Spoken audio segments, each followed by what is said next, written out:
Rahayu, Rahayu, Rahayu.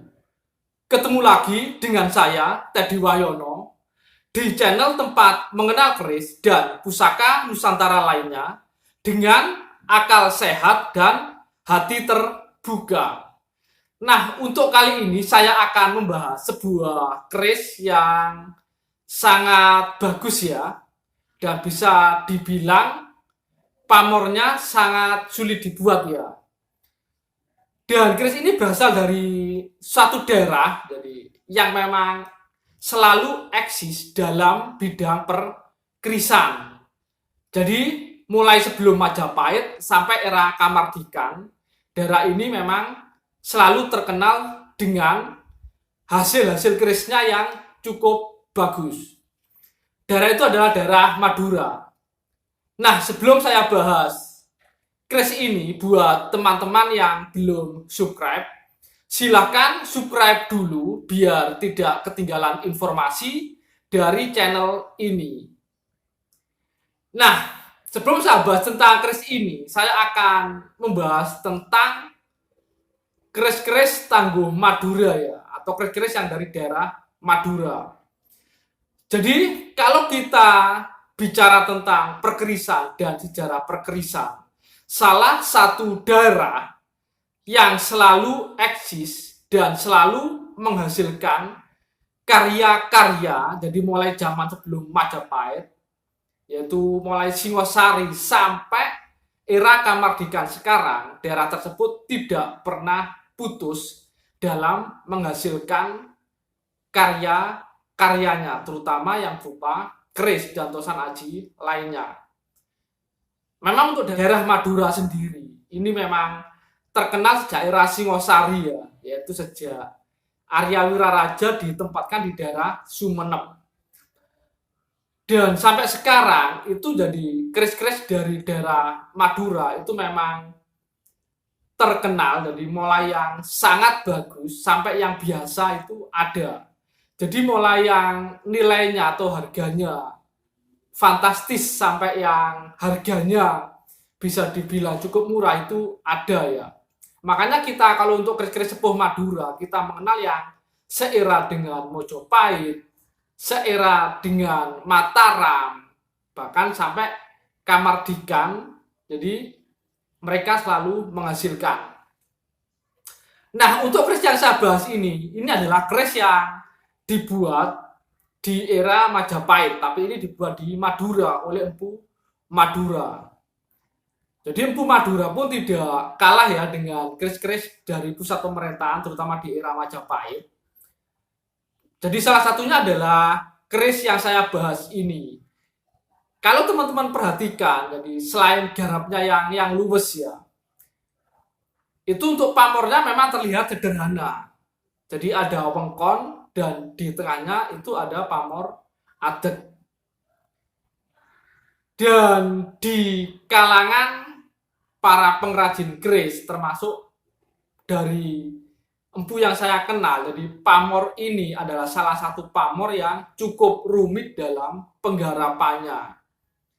Jadi walaupun terlihat sederhana, itu memang konon sangat sulit untuk pengerjaannya. Hal ini karena memang dalam bilah itu terdapat dua jenis pamor ya. Jadi pamor melumah sekaligus pamor miring. Jadi wengkonnya yang di bagian tepi itu adalah jenis pamor melumah. Dan yang adek itu, yang seperti garis itu yang di tengah bilah, itu adalah pamor miring. Jadi itu dalam satu bilah. Dan untuk pamor melumah jenis wengkon pun itu juga termasuk salah satu pamor yang sulit. Karena kebanyakan gagal ya waktu membuat pamor wengkon. Sampai terjadi wengkon isen. Jadi wengkon isen itu sebenarnya konon itu dulu adalah mau membuat pamor wengkon ya. Tapi karena kurang tebal atau gimana tengahnya, jadi ketika dihaluskan, jadi bagian dalamnya keluar, jadi menjadi pamor wengkon isen. Jadi pamor wengkon sendiri yang sederhana itu pun pembuatannya konon juga sangat sulit. Apalagi di tengahnya ada pamor miring kayak gitu. Nah, untuk keris ini sendiri berdapur carang soko ya, carang soko. Jadi salah satu keris Luk 9 Itu ricikannya kalau teman-teman lihat itu kembang kacang jalen lambe gajah ya. Jadi sama itu greneng ya atau ripanda di belakangnya, dan itu belum membentuk huruf do. Karena untuk greneng-grenengnya membentuk huruf do itu memang yang kebanyakan yang di era-era Mataram. Dan ini memang dibuat sebelum era Mataram. Dan untuk lo-nya sendiri masih sangat luwes ya, memang untuk keris-keris Madura kalau memang garapan memang empu yang mumpuni itu garapannya sangat bagus. Dan keris-keris Madura yang terkenal yang lain adalah keris karya Empu Koso ya, sebenarnya itu Empu Supo ya. Dan ada juga keris karya Empu Brojoguno, tapi Empu Brojoguno ini jadi dulu dari Madura terus mengabdi di Mataram. Jadi keris-keris karya Empu Brojoguno itu terkenal dari rancang bangunnya yang memang sangat gagah dan kekuatannya yang luar biasa, karena memang konon itu Empu Brojoguno membuat keris yang memang untuk senjata, jadi memang dibuat untuk istilah tembus logam lain, bahkan bisa menembus istilahnya baju besi ya. Makanya keris-keris Brojoguno ini kalau ditusukkan ke logam lain itu pasti nancep Pak gitu, dan itu Empu Madura. Nah, untuk keris Carang Soko ini sendiri ya, jadi ini untuk warongkonya, jadi ini memang warongko Ladrang Madura. Nah, untuk lebih detailnya tentang keris ini langsung saja kita simak sama-sama.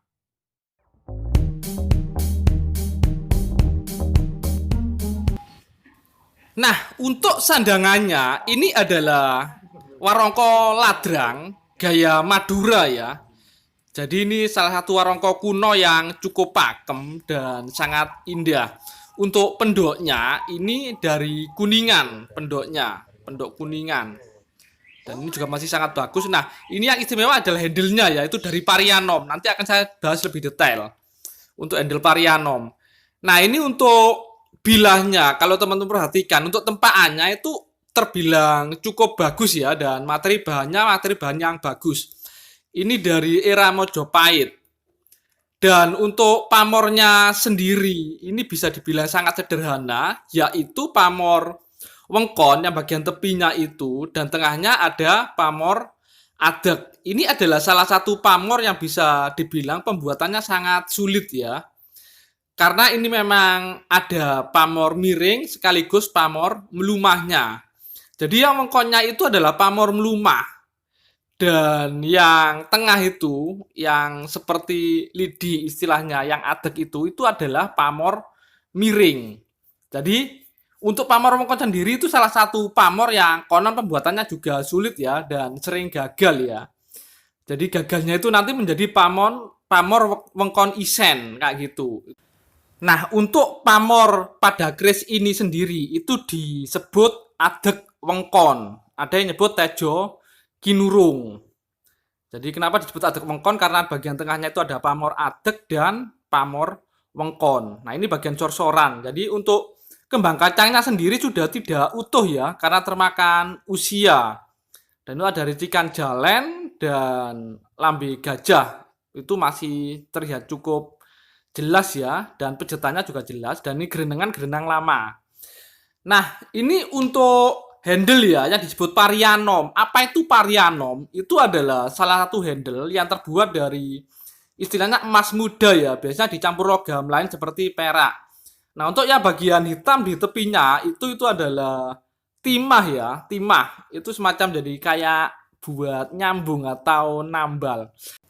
Kalau gayanya ini adalah gaya Putra 1 ya, jadi handle Putra 1. Dan ini sudah cukup langka ya, Putra 1 yang dari Parianom. Nah, mungkin itu aja dulu informasi dari saya. Semoga bermanfaat dan jangan lupa like dan subscribe-nya.